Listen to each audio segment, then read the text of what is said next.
Merkel Media. This was all circulating around the base that a giant had been killed, but no one was supposed to talk about it. I saw 3 long, bony fingers reach up underneath the door, curl up to grab it, and then disappeared. When he came over to me, dude, he slithered over to me. And this giant comes out of the cave, and they're all frozen. And he starts running and firing at this giant. Well, the giant moves. He's got a spear in one hand, and he's running really fast and spears Dan and holds him up like this. Somebody yells, shoot him in the face, shoot him in the face. They basically decapitate him. Got closer. When he got about 15 yards away from me, I raised that 12 gauge and I blowed his head off.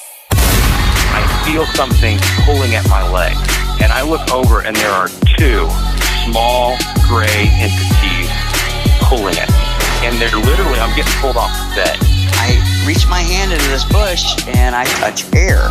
Couldn't breathe and I couldn't move because I know I'm seeing a monster.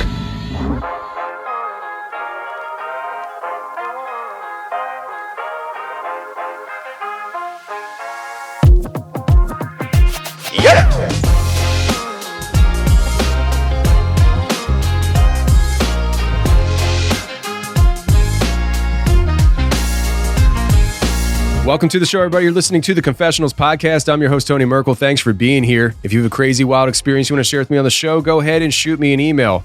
My email address is contact@theconfessionalspodcast.com. That's contact@theconfessionalspodcast.com. Or go to the website, theconfessionalspodcast.com, hit the contact section, and you can reach me that way as well.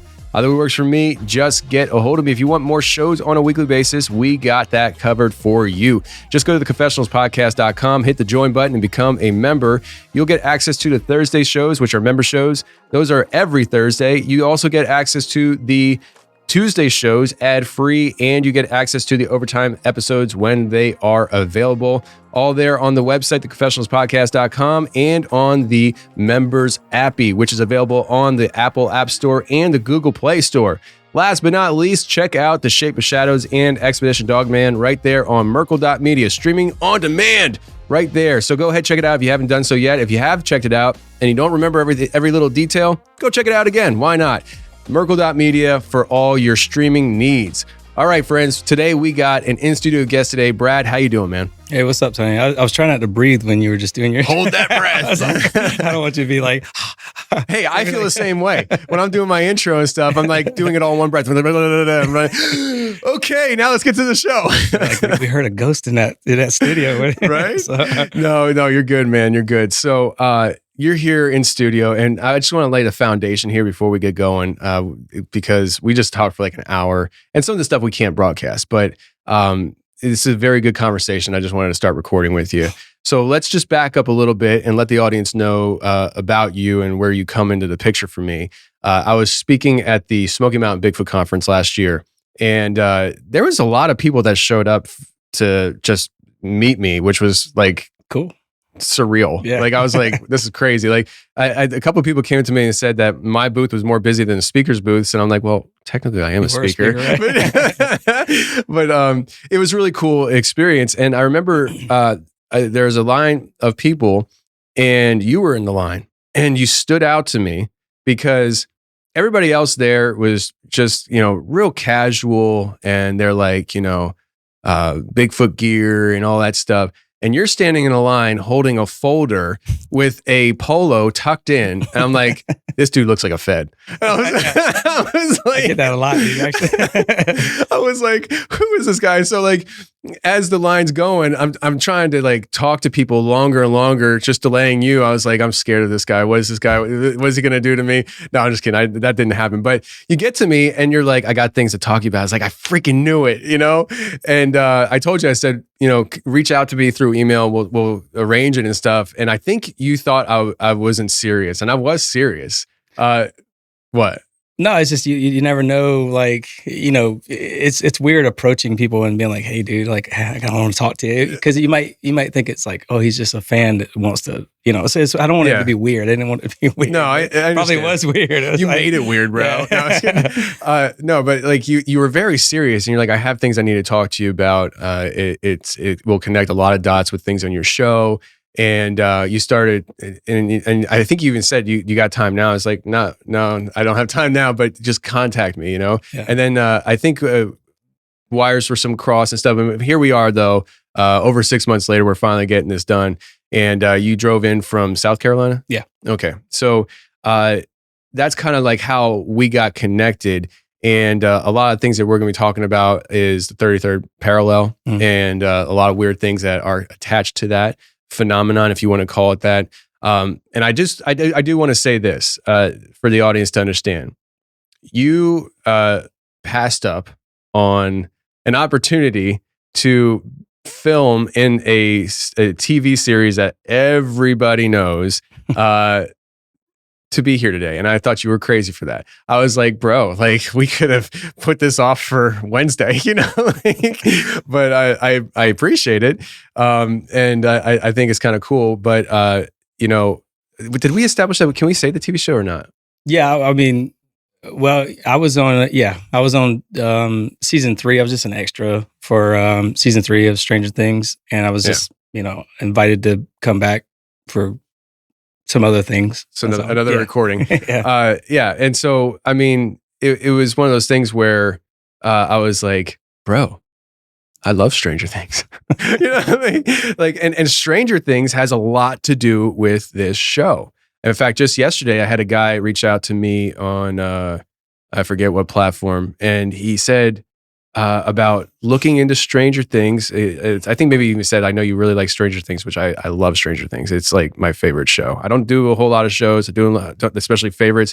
Stranger Things, right at the top, because it's real. That's the thing. Like people that you watch it for entertainment, and it is entertaining, but the stuff they're talking about actually is happening. And so he contacts me and he's like, you need to look into Hawkins County, Tennessee. And I'm like, what? And and I haven't even read all the messages he sent me, but I'm thinking to myself, he's like, it has a lot to do with Stranger Things and what's going on that show. And Hawkins is where the town that from Stranger Things. I'm just like, okay, I'll look into it. I dig it. So all that to say, I love Stranger Things. You're a psycho for not being on it, and that's fine with me. Whatever. I'm glad you're here. Well, so actually, by the way, I bet Isaac Weishaupt has a whole series on it. Yeah, show. For sure. So it's funny that, that was another, so me being a part of the show was another point in my life, like we had talked about it a little bit before the show, where I feel like I was put in place to see something. Yeah. I didn't ever really connect the dots on anything until a little bit later. Yeah. But Atlanta is on the 33rd parallel. That's where they film a lot of Walking Dead, Stranger Things, and things like that. So there's always a connection to the 33rd parallel. Everything, it feels like everything. I mean, it really does. And it's easy to get lost into like you see the number so many times, like, oh my God, it's and it's like people might think you're crazy talking about it, but yeah. I don't really think it's crazy. I think to me, it just connects dots. I don't dwell on things with I don't sit there and just think about it 24/7, but I just go, oh, that again, that kind of thing. Like, yeah. Well, I can tell you this, man, you're home. Okay. Yeah, for sure. You are home here. You're safe here. Yeah. You came to the right place for anything that you deem. This is really different. This is weird. I dig it. Yeah. So I want to, before we get into the topic at hand and letting you kind of unleash on us, I do want to talk about you and your endeavors here moving forward with the podcast game. You're considering starting a podcast. I know you said you recorded one episode. You have the title. You have all that stuff. I think you're pretty well bought in the idea you're going to launch a podcast, right? Which is going to be called, I made a note here, the Awaken Podcast. Yes. And is going to be about all this stuff? Yeah. I came to the idea of right. First of all, I feel like we're in a great awakening. I think a lot of people in our world can kind of sense that. I feel like everybody who talks about and shares this esoteric knowledge of all these different avenues, these whatever you want to call it, conspiracy, spirituality, whatever it is, all these things sort of connect. So I thought, like, if you look online for the Great Awakening, you won't find a lot. And I don't know if that's, of course, suppressed on purpose or whatever the case is, but I can sense that there's a rising sort of a movement to fight against evil, dark entities, spiritual forces, whatever they are. Yeah. I feel like we're in a spiritual battle.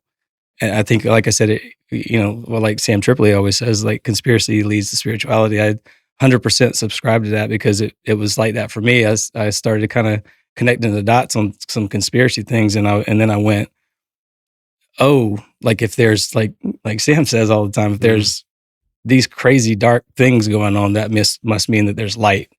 And so I really kind of started noticing this stuff a long time ago, at a young age, just little things, like, it's really hard to, I guess, put into words some of the stuff that I started noticing, I guess, but it was kind of like, gosh, what's a good example? I do marketing as my job, web design and stuff like that. I started seeing, like, the way messages were presented and they shouldn't have been presented. So every time I saw this stuff, I would take a step back a little bit and go, what's really going on here? And like, but I had this experience when I used to go to, I've gone to church my whole life. I'm a Christian. I believe in God. God is our creator. I'm in fellowship with Christ, and the only way to God is through Christ. So, but I've been to church my whole life. I went to church camp, like, I had perfect attendance, ribbons and everything for everything. And I used to go to different churches too, because in the South, everybody has different types of churches. You got Pentecostal holiness churches. Yeah, no, not that. But you got the Pentecostal holiness churches. You got the Baptist churches. There's just different churches, and and it's a small town, so, like, there's not all the girls go to one church. So, like, I used to go to other churches to be around the girls. Yep, I get it. And one of my best friends was one of my closest friends growing up. He lived down the same dirt road as us. We used to go to. I used to go to his church with him, like, during revival week and things like that. And they had a Pentecostal holiness. He went to, like, a Pentecostal holiness type church. And that's one of those churches where you get the Holy Spirit, and just people speaking in tongues and things like that. And for people who've never experienced it, it's pretty wild. I mean, I've been to 4 different of those type of churches. I've had best friends who go to these different churches and stuff. And, not knocking or anything, any of the things that went on there, but it was just, to me, it was like, oh, it's like people were like, I'd seen, like, 6-year-olds speaking in tongues and old men who walked in with a cane cutting backflips and stuff. Like, what is going on? What is this sorcery? Well, so I went for, like, a revival week with my friend, and we used to sit behind this girl I liked, and then during these Pentecostal holiness churches, they don't get the Holy Spirit every weekend. It's just, you can go 6 weeks in a row and nothing is just normal, sing songs and hear scripture and things like that. But sometimes the energy starts flowing through a room, and you can sense it as soon as it starts happening. It's like, well, it's about to it's about to go down. Here we go. And I saw, like, me and my friend was sitting there, and they said, the pastor said, young fellas, come on up here to the front. And so we was like, okay, we walk up there, and he said, hold your hand up. And we held our hand up, and he starts speaking in tongues and waving his hand, and my body started to shake. I started, vibrating at a high level, and so did my friend. And so we immediately pulled our hand back and was like, man, like, what is that? What's going on? So we sat down, and we didn't go through with the experience. He went to church there, so he saw it regularly, but I think that was his first experience. So I reached out to him not too long ago, and I said, do you remember that? And he was like, dude, I remember. It's like the most, like, is the biggest thing I've ever remembered about church. And I'm like, yeah, but to me, like during that was one of the first moments, that was like an awakening moment for me where I didn't sense all the time that it was good. The Holy Spirit. What, I don't necessarily call everything that happens like that the Holy Spirit. I think the Holy Spirit, in my opinion, my humble opinion, I'm a Christian, okay? I think the Holy Spirit is collective Christ consciousness. I don't think it's something that possesses your body. That's maybe it can work through you, things like that. But I don't. But I would see people who would go into convulsions and stuff on the floor, and we'd try to help them up, and I'd look into their eyes, and I could see like whatever it was that didn't look loving and kind. You know what I mean? So it gave me the idea, I was probably 12 years old, and I'm almost 41 now, but it gave me the idea that your body can be some sort of a portal for things to come in. Yeah. You just got to invite them in. That to me was pretty clear. Yeah. And even and I understand that if some people who are listening might go, "Oh, he's sacrilegious," or "Don't say things like that." And I just tell you how I feel about it. If you've never experienced it, if you haven't been in a room when this stuff is going on, I don't think you'll really understand what I'm talking about, because you have to sense the energy in the room. And I feel like I'm pretty good at sensing energies. Like I can usually look at a person, and one time I looked at a guy and I just saw, like, for whatever reason, I kind of gasped. I went, this wasn't at church. This was like a year ago. Yeah.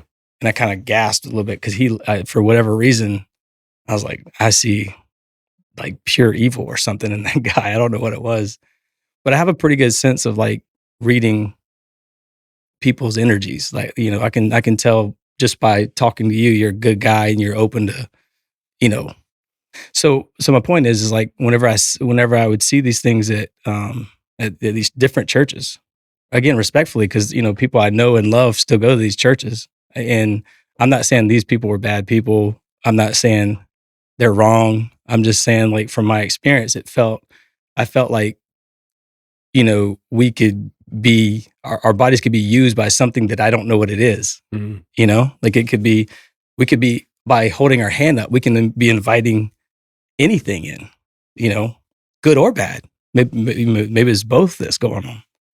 And I think that kind of comes to along the lines of what I'm talking about, what I wanted to talk to you about, which was, so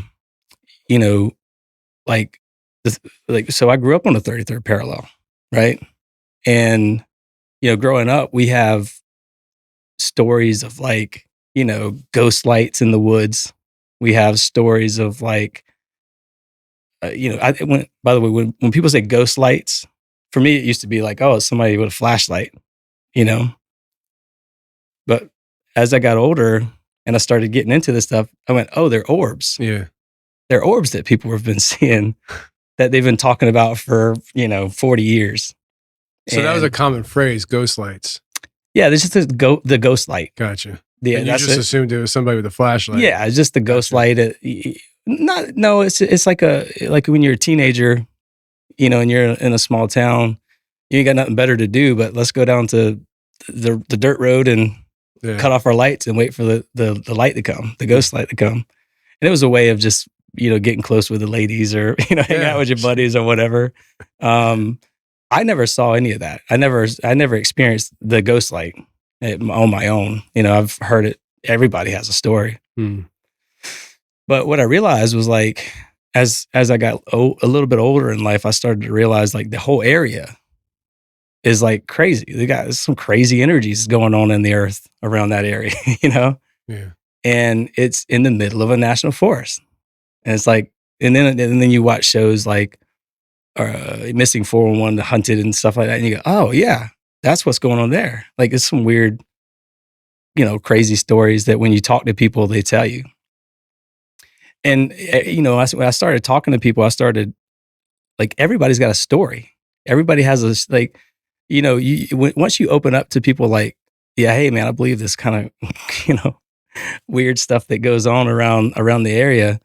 then they always come up to you and whisper and go, "Hey man, I gotta, hey, come here real quick. I ain't never told nobody this, but here's something that happened to me." It's like, and he's like, "You're the first person I ever told that to." And I was like, "Hey man, like, I believe you 100%. Like, it's over and over and over again." And the strange thing to me was, as I started getting more into this stuff, I started, like, family members be like, "Oh yeah, that happens all the time." Like, what are you talking about? Like, I was looking up one time on this, like, the UFO reporting center, and I was like, "Oh, let me see what my area, see if there's any reports." And which is UFO, it's UFO, the National UFO Reporting Center, for those who don't know, is it's where like the FCC and everything tells you to go report your UFO. They have so many people who report stuff to them. They're like, "No, we don't want to hear it anymore. Just go report it at this place."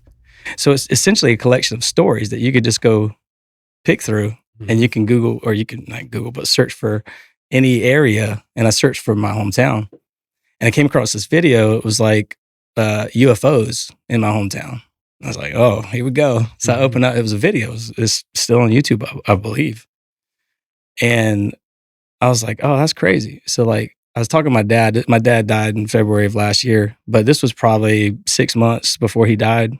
I was talking to my dad about this, and I said, "Man, there's like, you ever heard of a story about some UFOs in our hometown? Because there's only like 1,000 people in our hometown. But again, we live in the middle of a national forest, so it's not really surprising, I guess, when you start connecting all those dots." Yeah. And my dad was like, "Yeah, oh yeah, that's the fella that lives at the front of the dirt road down there." So what are you talking about? So he's like, "Yeah, man." And so from the angle that the guy shot the videos, and apparently this guy, and I don't know him because he moved into a house that had been owned by a family for a long time. I think he was renting. And he would film facing back towards my mom and dad's house. So it was essentially over the top of my mom and dad's house.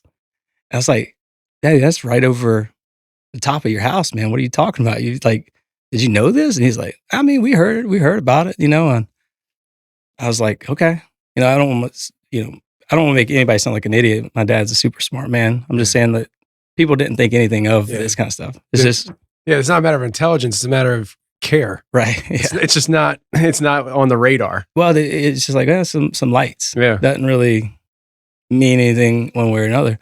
So my dad used to sit out on the front porch because we got like 10 acres. It's, in the middle of the woods. And he would sit on the front porch or kind of like hang over the back of his truck, on the truck bed and just look up at the stars and stuff at night. He'd do it many hours. And he's like, "Oh yeah, I see stuff like that over the house all the time." And I said, "Hey, how come you never told me that?" And the thing is, it's like, I think people just don't think anything of it. Mm-hmm. But whenever I would talk about, I would tell my aunt would go, "Oh yeah, man, when I was dating this one guy in high school, we broke down right down the road because my mom and dad moved into my grandparents' house once they died. So they bought the house and they moved in, but we always lived right beside them, in the house right beside them.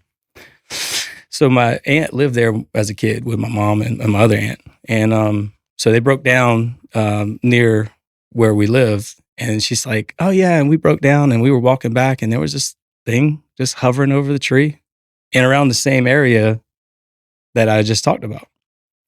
And I was like, "Oh, that's crazy." So it just, and then I talked to my brother, and my brother would be like, my brother lives, I don't want to give away the exact location of his house, okay? But, why? I gave Jack's phone number out on the show once.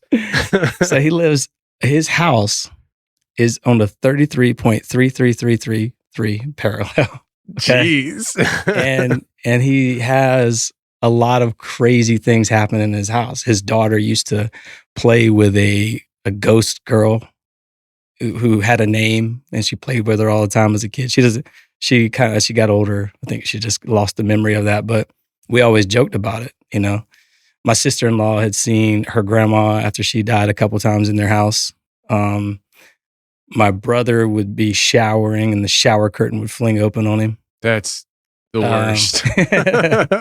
While he had soap in his hair too. Because my brother's real funny, so he's like he froze up. He went, he's like, what is that? Because he was 4 o'clock in the morning, and he's like, he knows his family's everybody's sleeping, and so like he was also in the shower one day, and he heard like him and his wife was in the bathroom getting ready while he was taking a shower, and they heard like a woman's voice talking to him, and so apparently they had experienced things like that a lot.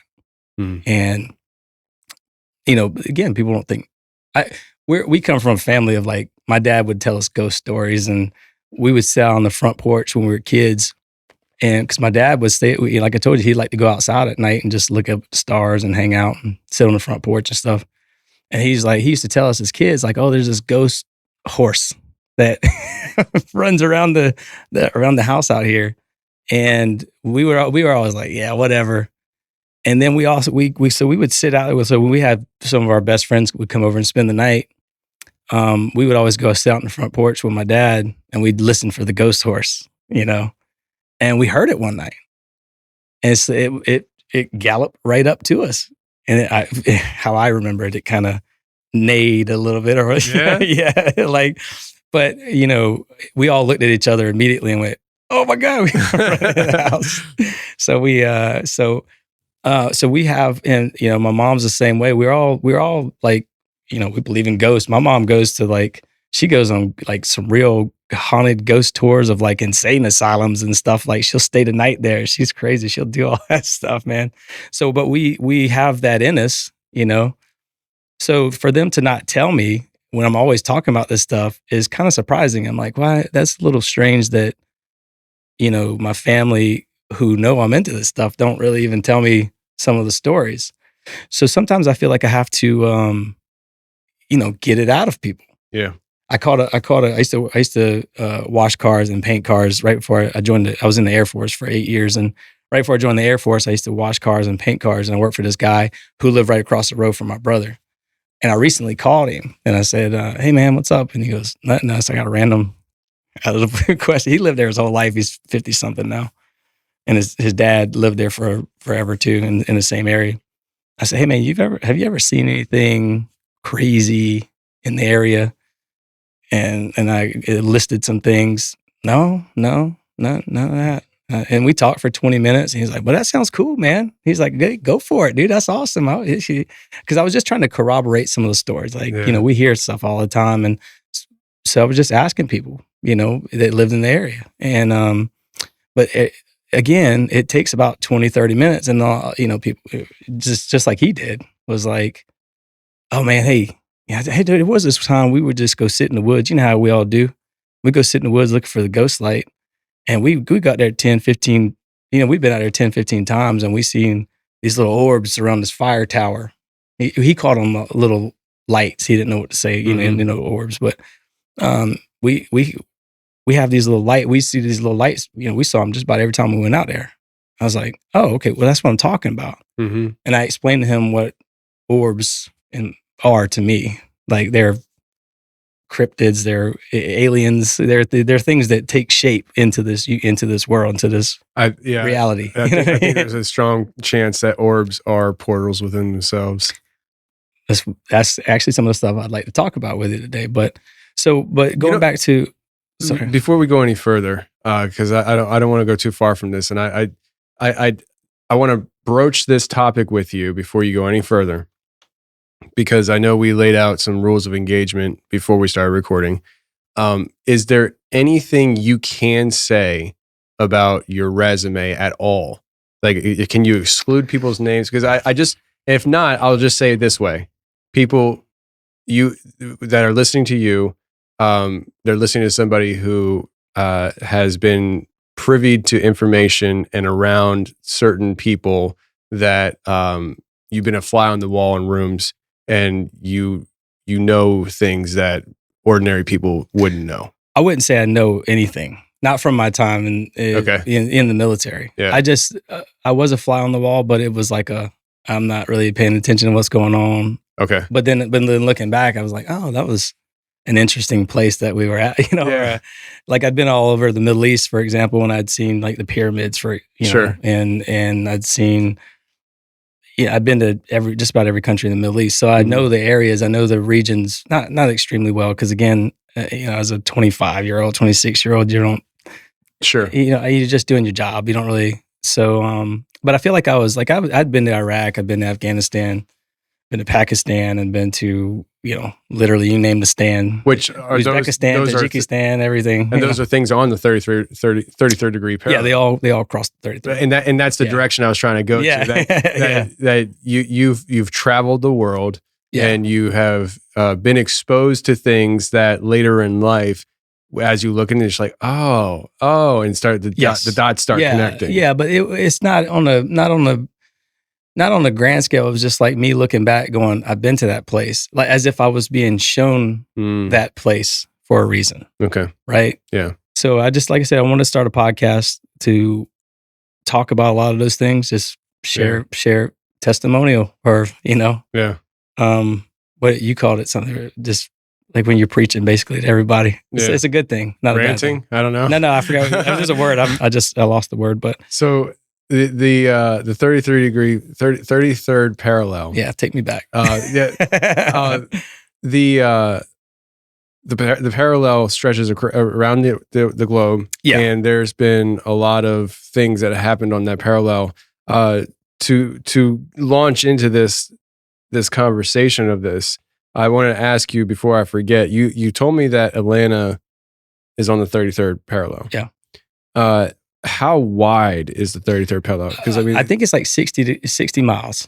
Okay, so like if you start at 33.1 and go to 33.9, but I actually think it actually is a little bit wider. I don't think it's exactly. Are we on the 33rd right now? You're on the 35th. 35th yeah, right now? Yeah, 35th. Dang, man, I was hoping for the 33rd. Excuse me. But, you know, I'll take the 35th. It's close enough, I guess. I was watching an episode of X-Files and they mentioned the 35th parallel. Oh, yeah? About what? It was Tennessee. It was something. Oh, yeah? Like yeah. Oh, I was like, shoot. So you got to watch it. But I like it. X-Files, I mean, just like you said with Stranger Things, if you watch them, it's like, oh, somebody knows something. They're like, it's like everything they make was like something that we talk about or that we know about or that you talk about on your show. It's just done in a different way. So, but yeah, I grew up on the 33rd parallel, which again, I never thought anything of it. But then as I got older, I started figuring out, oh, that connects to all these crazy places in the world. I was talking on the phone with my mom one night. Again, this is all 33rd parallel. I'm trying to set the scene for the 33rd parallel. I'm just trying to tell you some stories about people I know, people I grew up with, my family, my friends, cousins, different things. I was talking on the phone with my mom one night, and she was going through this area in the national forest, and it's very bumpy because they got a lot of springs underneath it and stuff. And we were talking, and she was like, "What in the world?" She's like, "I just passed this place." She had like a time slip or something. Okay. And she was totally weirded out by it. And I told her, it could be a time slip. And she's like, but she was positive that she just passed this place. And then 5 minutes later, she passed it again, as if, again, a time slip or something. Yeah. My same house my mom and dad lived in, where my dad died, that my grandma lived in. The pictures fall off the wall, different things like that. Out by my brother's house again, which is about 5 minutes through the woods, in the middle of the national forest again. My nephew and his girlfriend saw a UFO. This was like 6 months ago, near their house. My older brother coming back from, like, he used to work at he used to work for UPS. I didn't want to say that. I didn't want to he used to work for UPS, and he would come through the woods late at night after he delivered packages and stuff.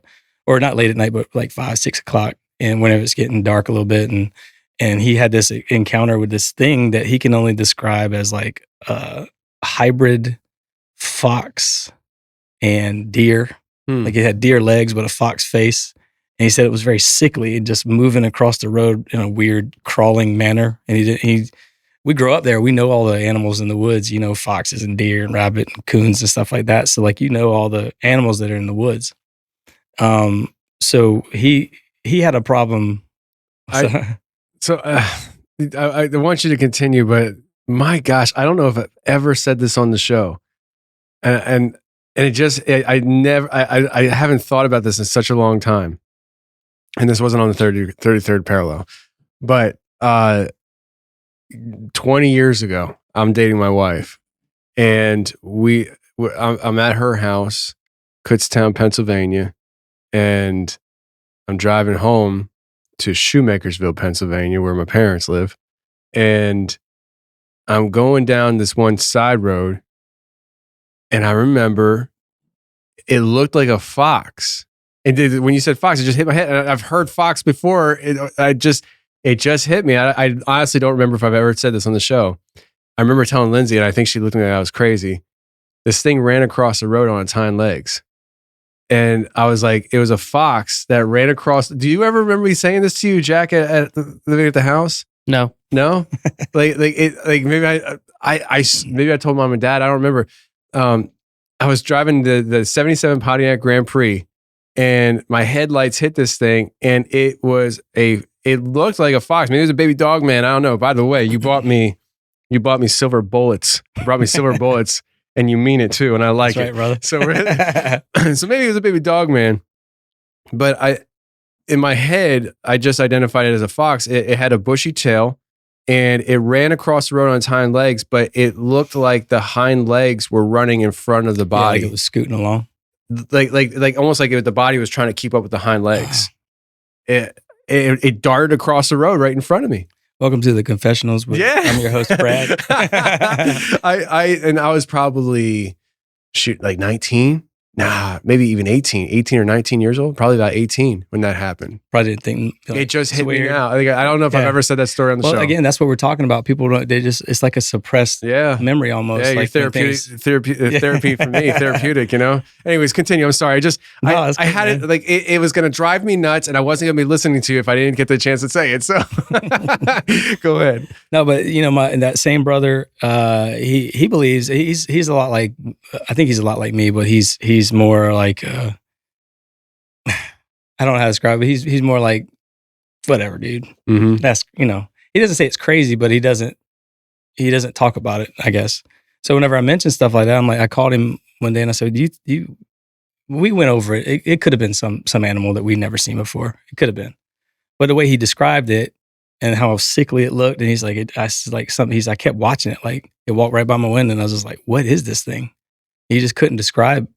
People can never put into words what these things look like. Mm-hmm. Or, he said, best thing I can say is a deer legs and a fox face. It's wild. And I looked up animals, and there's not really animals. There's a thing called a red wolf, but that's in like South America or something like that. I think the red wolf, actually, they tried repopulating here. Oh, really? Yeah. And they weren't like Smokies. Yeah. I got a guy here in town that owns 80 acres that butts up against the National Forest. And he said he has red wolf on his game trail cam, and they look similar to coyotes, right? Yeah, well, that's what he was saying, because we do have coyotes, but right. we know what foxes look like. Yeah, of course. But he again, I don't put too much stock in it because we don't know. You know what I mean? Like I believe that he saw something. And my mind goes, yeah, that was something crazy. It was a cryptid or something. So describe this cryptid again to me. It was a fox head? Yeah, fox beak like nose. Uh-huh. Yeah, fox head and deer legs like long. Okay, so... Is that the same thing you saw? So no, but here's just crazy, maybe synchronicities, right? I go on my trusty DuckDuckGo, and I typed in, all I did was type in fox deer, and then the next search beyond the fox deer is hybrid. Oh, really? Yeah, I haven't clicked on it yet, but it's crazy. Go ahead. Did I say the word while you read it at the same time? Maybe. So he had that was another experience. He said he also saw a giant owl in his yard. Now, I think you've talked about this on your show before. You've had people mention owls before. I got a guy coming on next month, and he specifically specializes in the owl. He's gonna be talking all about owls. Yeah, that's what I think I heard you say before. And my brother described, he said it was standing on the ground, like under a light or something, and it was like a silhouette of it. So it could have been anything, but he said it was like 3 foot tall. And I looked it up, and there's no 3 foot tall owls. I don't think there are any in the world, but especially not in South Carolina. I think they're only like a foot tall. Yeah, I remember looking up owls recently on a previous episode. I think the one you were mentioning about out in Joshua Tree, that the ranch that was on the 33rd parallel. I don't want to spoil your thing. I'm just saying, like, I think with that one, I was looking up the owl stuff, and I was trying to find out how big these owls get and stuff, because I think they said 5-foot owl or something like that. Yeah. And I remember I was like, I can't find anything remotely I couldn't either. close to Yeah, that. it was like something in Canada, in the upper left part of Canada. Yeah. And I was like, it was like 3 feet was the biggest one I could find. But again, those are just simple stories. But the biggest story that I have for you is from his neighbor, the guy who lives behind him. He went hunting in the national forest, probably illegally, by the way. You know what I mean? Like, a lot of people do that. Don't drop names. I ain't dropping no names, but there was a guy that lived behind him, and he pulled up to my brother one day, and he goes, "Hey man, I got a story to tell you." And he was like, "I was in the woods hunting, and I got on my tree stand, and I was walking through this path." He said, "I had this feeling like something was in the woods with me, you know." So it was getting dark, so I wanted to get out of the woods because I was scared. And he said, so I was walking down the path, and had my flashlight, and then I came across these feet, and I looked up, and it was like this 3-foot leprechaun. That's what he described it as, a leprechaun. And he said, I startled it, and it startled me, and we both ran. And he said that he could only describe it to my brother. This is secondhand. This is not directly from my brother. I mean, my brother didn't experience. But he said that the thing it was short. He said my brother describes it as hilarious. He said that the boy told him, it looked like he'd been doing push-ups his whole life because he was like jacked. You know what I mean? And he had long hair. But he like a leprechaun. But right before that, the night before, my brother told me this story. I was watching the documentary Bridgewater Triangle. Mm-hmm. You've heard of the Bridgewater Triangle, obviously. Shout out to Phil Anderson. Was he a guest? Yeah, several times. He does the research in the Huckamuck Swamp, which is in Bridgewater Triangle. So on the Bridgewater Triangle, they mentioned this thing called a Puckwudgie. Yep. And I just saw, and they just showed a drawing of what it could look like. And I told my brother, I was like, dude, like, I just saw this like last night on Synchronicity, right? Mm-hmm. I just saw this on a documentary like yesterday. And I said, sounds like a Puckwudgie. And I looked it up, and Dobby from Harry Potter was like or Dobby or whatever his name is. He was a Puckwudgie, right? So like J.K. or what's her name? J.K. Rowling. Yeah, she used a lot of real fictional, real mythical characters from around the world in her stories. So that's a little interesting fact, but that's what my brother had described that he described, and I was like, it could be a Puckwudgie, because people, when they see these things, say it's either a troll or a leprechaun. Mm-hmm. They don't know the word Puckwudgie. It's just What are the chances that it's a little person? Like not a chance. You don't think so? In the middle of the national forest, in the middle of the woods? Specifically. Really? Yeah. I mean, like a little person. Like the tribes of the little people. Yeah. Oh, yeah. That's what I'm you saying. Mean I thought you meant like a little person as like a human little person. No. I'm not that politically correct. If I was referencing, I would have said the wrong word or something. No, I mean like the if you want to call it the cryptid. Yeah, I heard you talk about this, about the mountains in North Carolina that butts up to Tennessee. Yeah, they're right here. Yeah, or in this area. Mm-hmm. I don't think, because the way that guy described it, or was it a woman? I can't remember, but the way they described it was like, I think it was a woman. She wrote a book or something. Mary Joyce. So she mentioned that they're like, like literally little human people. That are really. So that's what you're saying. Like I don't know what I think he's describing. Now, I didn't talk to the guy firsthand, but what I think he's describing is a Puckwudgie. Mm. And I had just seen that. I just seen it, man. But it's interesting because they're in swampy areas, and that's that national. So we live in the national forest that. You've heard of Francis Marion, The Patriot, mm-hmm. the movie The Patriot. Yep. That was about a guy named Francis Marion, and we live basically in the middle of the national forest. The national forest that's got his namesake. So there's a lot of swampy areas out there, and so if you describe the area, it sounds just like the Bridgewater Triangle in terms of. So that's the same area. By the way, that area. There's 3 points in where my brother lives that I call a triangle area. And there's another little road that has like orbs all the time. There's the orbs at the one road that I talk about that all the teenagers go sit at. And then there's the area that where my brother lives.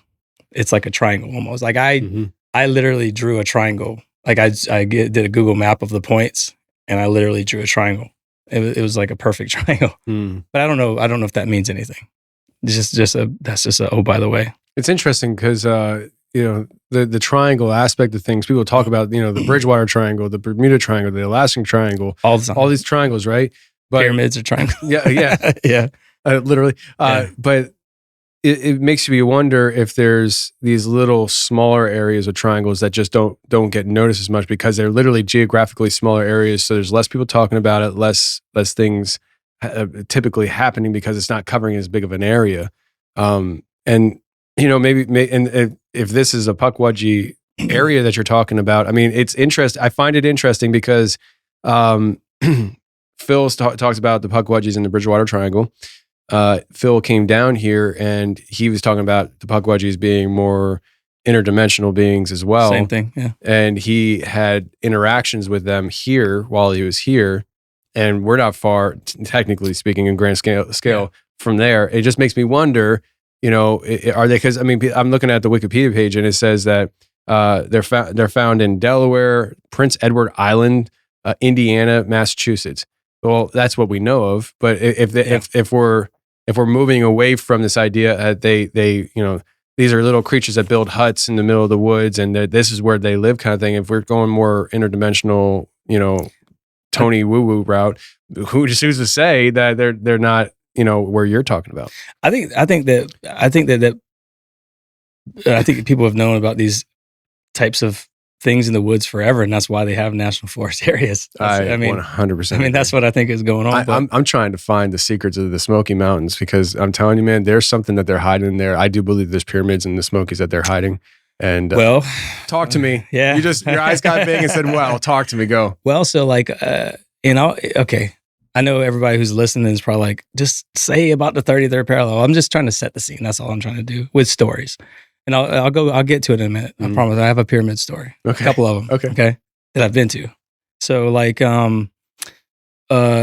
my wife's cousin lives in Florida, and she dated a guy who his family lived in South Carolina too. And she came to visit one night, and she was driving late at night with him. He was sleeping, and so I was at their house for Thanksgiving, and I was telling her uncle about it. And as I was telling him the story, she come busting out, and she's like, "Brad, I got to tell you, and I was like, I was just telling your uncle about this." And she said she saw the same thing. She saw a Puckwudgie. Well, she didn't describe it as a Puckwudgie. She said this thing was like scooting across the road where it's like legs go forward like a dog, almost how a dog runs. Yeah. She said it was like this little thing and it had long hair, and it just was like scooting across, like running across the road. Like didn't look like anything that was like a dog. I'm describing a dog because that's what the reference she has is. But it was like scurrying across the road as if it didn't want anybody to see it or whatever. So that was a second Puckwudgie, like sound like a Puckwudgie in South Carolina. So there might be more, and people who listen to this might go, well, now that I think about it, that troll might have been a Puckwudgie. Yeah. You know what I mean? Like, yeah. So, but anyways, there's tons of stories about my area. I got cousins, family members. That's why I started the podcast, because a lot of these people are going to come on my podcast and talk about similar things. It's not going to be exactly like yours, where it's focused on that, you know what I mean, all the time. But because I think all these things kind of interconnect. We talked about, I talked about how God is light, and these things. There's a lot of light aspects to them. I'm not saying they're God, but I'm saying that there are things coming through that are coming through as light. And that's the best way to describe them. They're when you see them, most of the time, when people the first form they see, and this is every story just about of UFOs or Bigfoot, or they saw a little ball first and it was floating around, and then it turned into something. So that's how they describe it. I've never seen that myself, but I watch a lot of this stuff. I listen to a lot of it. So I mentioned some things about I just got loud. I didn't mean to get loud on There my, you go. I mentioned some things that happened to me and my brothers and my dad about hearing the ghost horse. But what happened to me one night, I had a dream, and I don't take stock in dreams a lot because it's just like, what is it? We don't know, you know. But I had this dream that kind of stood out one night, and it just, I live an hour away from where I grew up, and I had this dream that I was in the woods where I grew up, and I looked up in the sky, and these two giant balls like suns were in the sky at the same time, and then they came down, and then they like backed me into a house, and they told me, I said, who are y'all?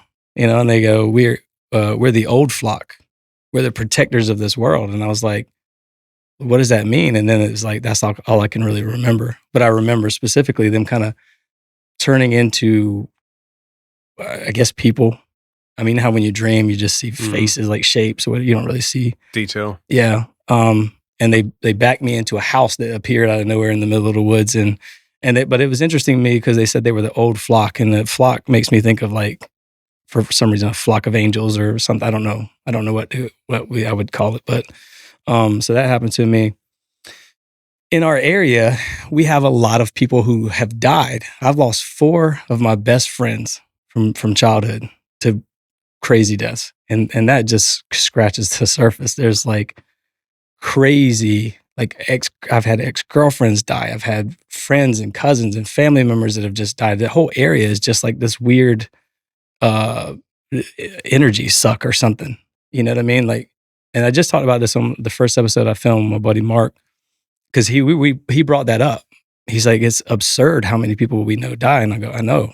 And my wife just lost 3 people but she had her great grandma was like 96 when she died. Like, people don't lose family members and friends as frequently as we did. I was in the military, and people are always like, "Oh, did you lose friends?" I'm like, "Yeah, at home. Like, I lost way more friends at home than I did in the military." You know, so the whole area just seems to have some like energy, some either good or bad energy. I don't really know what it is. It's like an energy vortex. Maybe. Yeah. It just feels like there's something there to it. You know, there's a thing called the boo hag in Charleston. I don't know if you've ever heard of hag. So, hag, yeah. Yeah, the hag. They call it the boo hag in the Gullah community. It's a, you know, I think you had a couple of guests that talked about this thing paralyzing. Like, basically what they say this thing does is like hold you down and sleep with you. Like, basically rapes you or something like that. And so it's kind of a joke. It's like, don't let the hag get you. Don't let the boo hag get you. That's another. Unless that's your thing. Yeah, unless you're really into that. Like scary movie. Bag on them. So like, you know, that's in the same area. Same. And if you read the National UFO Reporting Center, there's countless stories from that same area. So there's a lot of stuff there. So that starts, let's just say Charleston starts the 33rd parallel in the US, because it does, right? It's right on the coast. Okay. Let's move across the 33rd parallel to a place called Lake City. Lake City has this giant cross and it's a 100-foot cross. It's Lake City? Yeah. Okay. It's called Lake City. South Carolina? Yeah. Okay. So like there's a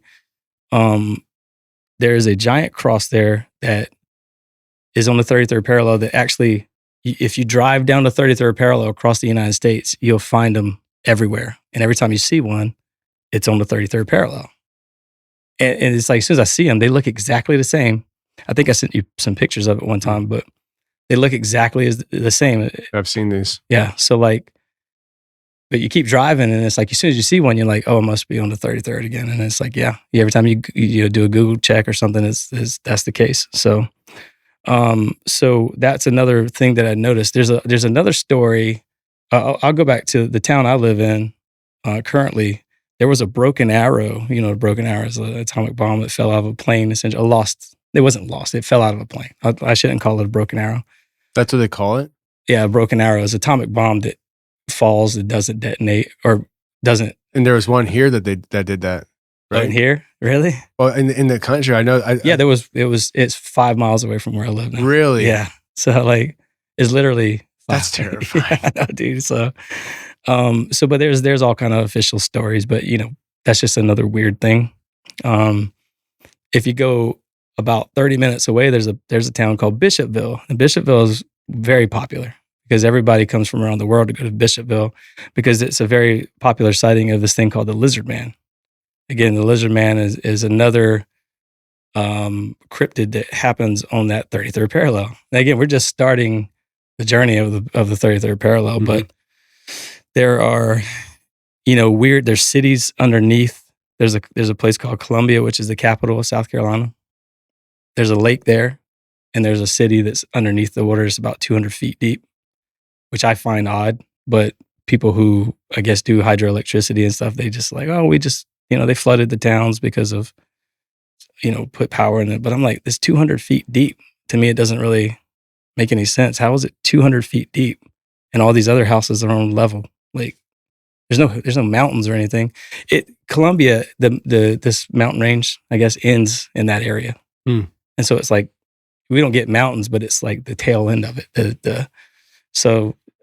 But all of the lakes in South Carolina, there's 3 of them, have cities underneath them, or towns, old towns. And people go scuba diving down there to look at them and stuff. There's old bridges and buildings and stuff you can go look at.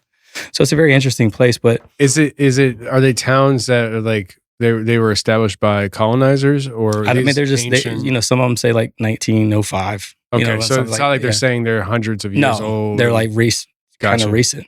In the town I live in now, I went to the library because I was like, maybe there's some old buildings and stuff here that were like, and sure enough, there was a bunch of buildings that were like these old Capitol buildings and these old cathedrals and beautiful buildings that were just torn down for parking lots and things like that, which is another odd. I don't know why I mentioned it. I just figured I'd throw that in there. But if you keep going across the 33rd, you get to like in Georgia, the Georgia Guidestones, right? They're on the 33rd? Yeah, well, it's like the 34.0. It's like, that's what I'm saying. It's barely right it's right on the edge. So like, I don't know. Thinking contractors just mismeasured just a little bit. Oh, I go back to Charleston. So the 33rd degree Freemason Scottish Rite is headquartered in Charleston. Oh, yeah? Yeah. So okay. Like, again, 33rd parallel. Yeah. So like all this stuff, like, you start to kind of connect the dots with like, but no, I'm not saying that Freemasons have anything to do with that. Like maybe it's just coincidence, but it's just odd that it's the 33rd degree Freemason and it's on the 33rd degree parallel of the state, or it runs across the state. So if you go across through Georgia, Atlanta, again, I mentioned Atlanta earlier because I think Atlanta is because of the 33rd. Let me go back and try to describe what I think the 33rd parallel is. I think it's a ley line. So a ley line is essentially it's an electromagnetic field in a particular area of Earth that the field causes like high levels of electromagnetic radiation, right? So so electromagnetic radiation, I'll just go into it real quick, is a form of energy that propagates as electrical and magnetic waves. Okay, so it's essentially, if you think about wavelengths that are going, they constantly butt up to each other. That's what the electrical and magnetic waves do. They touch each other, right? Well, on these ley lines, they're separated a little bit. They don't quite touch. There's a higher magnetic field and a lower electric field. So I think that there's a lot of energy coming through these areas. Yeah. Okay. In these ley lines. And I don't think ley lines are specific. Like, I think maybe it's just a coincidence that there's a ley line all the way down the same line. Maybe it's a coincidence, but I think there's little pockets, like you said, of like areas that are highly electromagnetic, or like have a field. Like, so what I just described with the electromagnetic field separating, like if you think about it, that creates a little time slip, creates a little gap. If the electromagnetic field is what holds us together, that creates a little wormhole or portal or something. And so I think energies can come through freely is how I see it. But if you go through Atlanta, again, Atlanta is the new Hollywood. A lot of people don't know that. All the Marvel movies, and not all of them probably, but a lot of them, Walking Dead, a bunch of stuff is filmed in Atlanta. And I think that goes into frequencies. Like if you want to cross into the Isaac world, right? It goes into like projecting.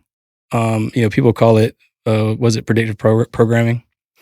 I think they're actually trying to manifest something on these lines. That's what I think is happening.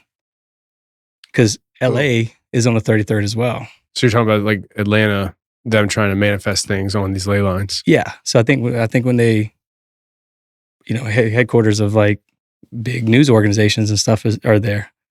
So I think that in my opinion, it feels like there's some sort of a manifestation rather than a predictive programming. People will go, oh, it's predictive programming. They're showing you something for the future. And I don't think that's it. I think they're actually like trying to summon something through broadcasting, right?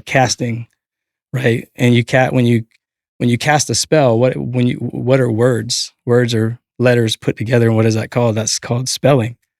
So when you broadcast, what I think some of these things are spells. That's the best way I can put like laws and movies and songs.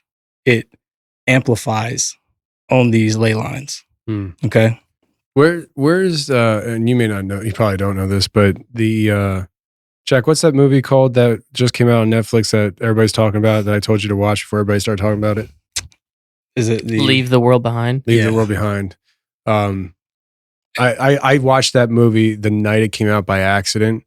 We were downstairs doing something for Christmas, and it just popped up because Netflix knows me better than I know myself. And I was like, oh, let's watch this. And I was like, holy crap. I was freaking out. I was like, holy crap. This is a revelation of the method. I didn't even know who made the movie yet. Yeah. And I've told my wife, like, get in here. You're watching this with me.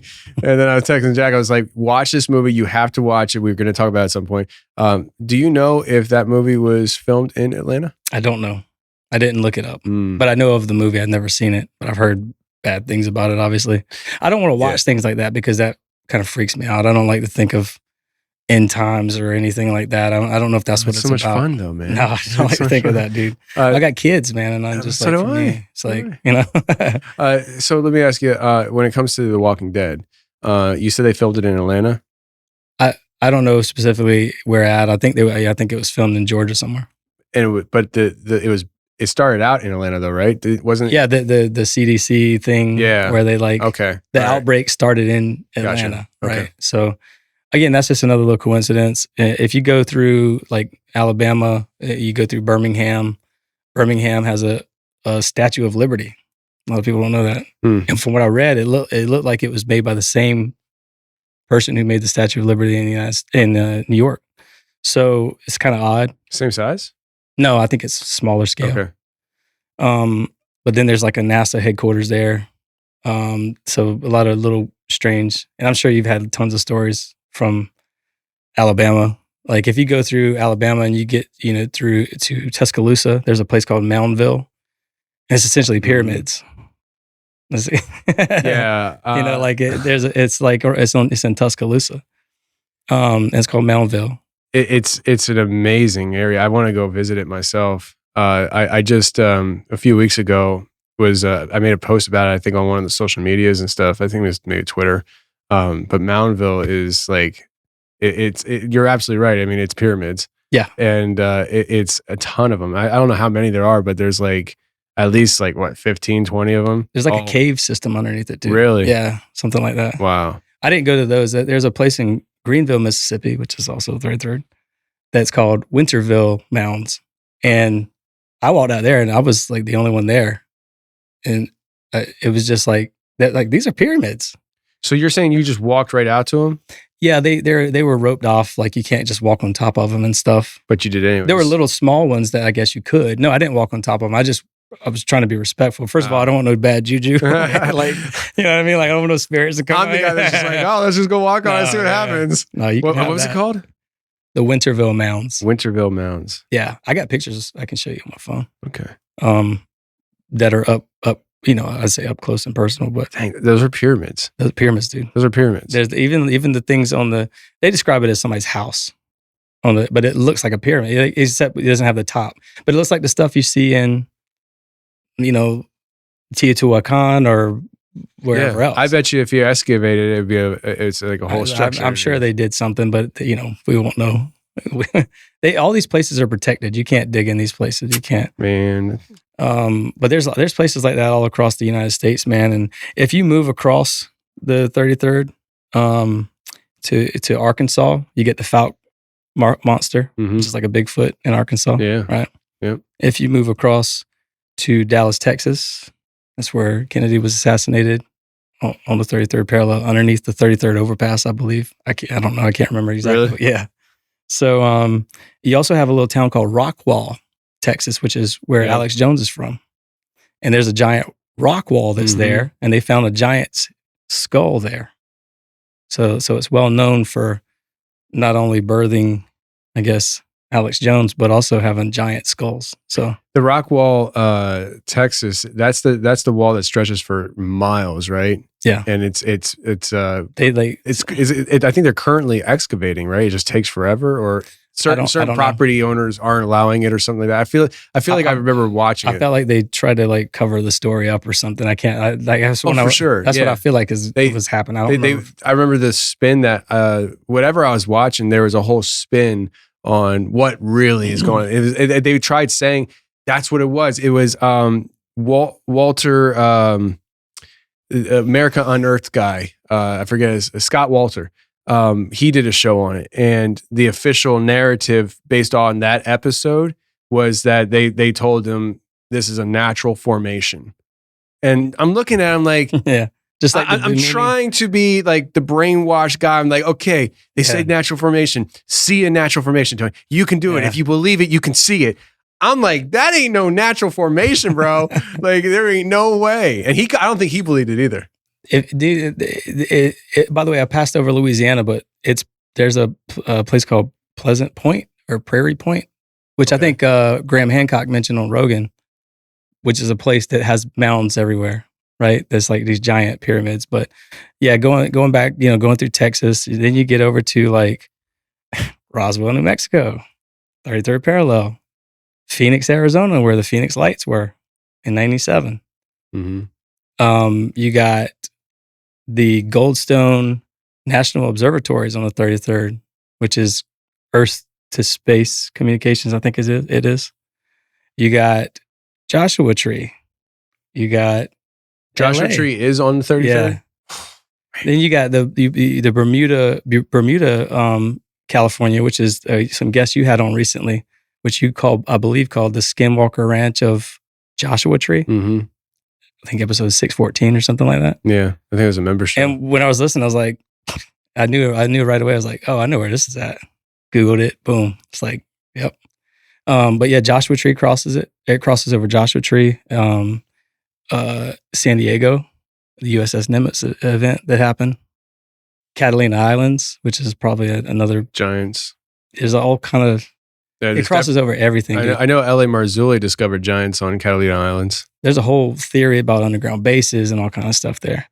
But really? There's all kind of stuff there. There's all kind of crazy stuff that happens there, man. But if we, I know there's probably a lot you could pick apart with what I just said. Roswell, Phoenix Lights. Oh, for sure. By the way, LA, if you think about it, where was the Battle of LA? Remember the famous scene where the US Army shot at this thing that stayed in the sky for like many hours? And they said it was like a Japanese plane or something like that. You know what I mean? Something crazy. It's the famous light. Yeah. Or it's the famous picture with the lights that are shooting up at the in the sky. At the hot air balloon, yeah. Is that what they call it? That's the official narrative for everything. Yeah. This was a balloon. But if you go back to Charleston and you go across the Atlantic Ocean, you'll come across the Bermuda Triangle, which is on the 33rd parallel. If you keep going across, it gets crazy, man. Like, is Los Angeles on the 33rd? Yeah, like, I think it's maybe not directly. It might be like 33.9 or 34, but yeah. And Disneyland, is that in LA? I think so. Do we know this, Jack? I'm just trying to think because I just did that show. It's in Anaheim, which on the map it just looks like it's one big city.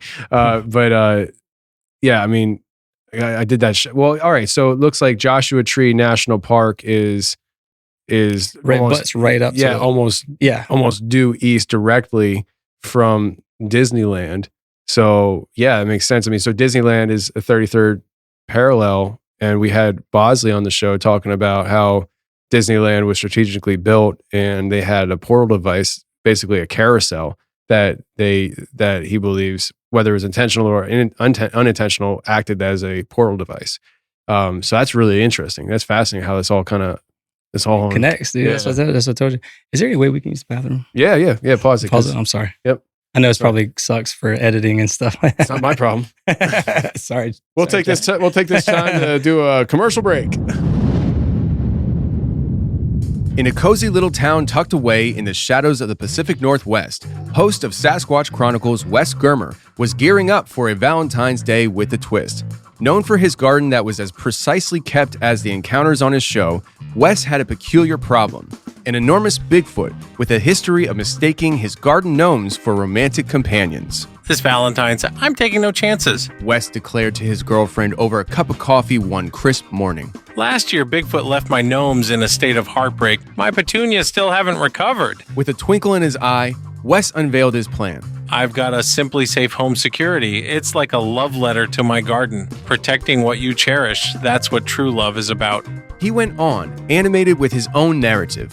Simply Safe isn't just any security system. It's the guardian of our gnome love stories. Named the best home security system of 2024.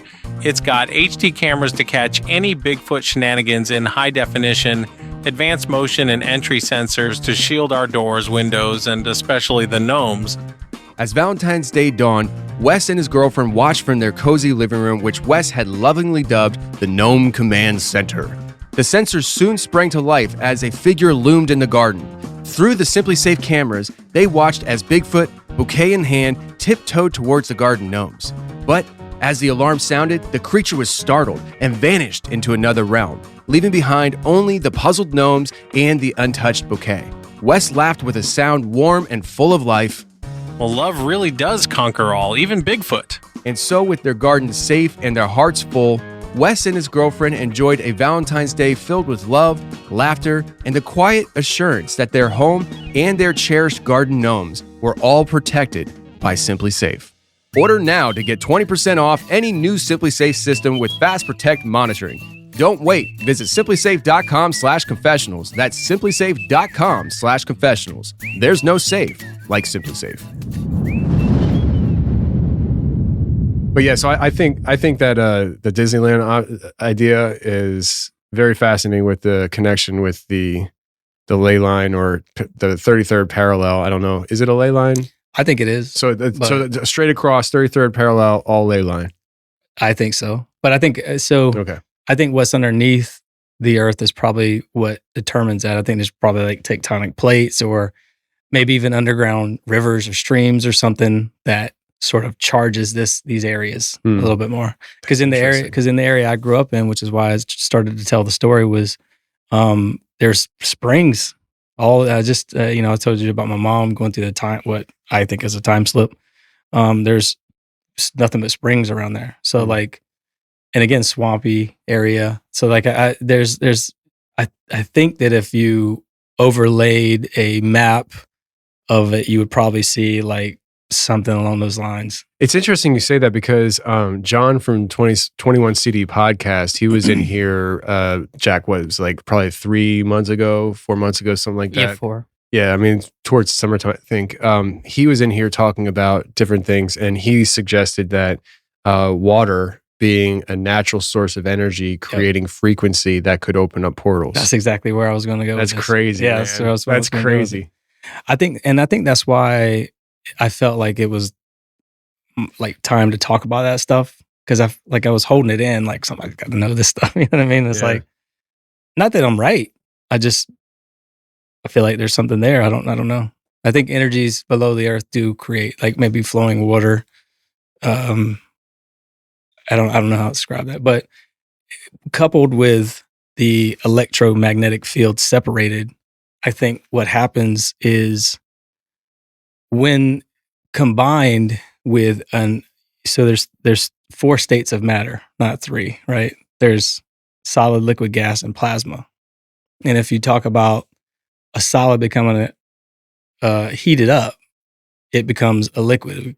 Liquid heated up becomes a gas. A gas heated up, it ionizes and becomes plasma. And so if you couple plasma with an energetic ley line like that, so what happens in ionization is like these particles are floating everywhere. These electrons and these protons and stuff, they're not connected to each other like an atom is, you know?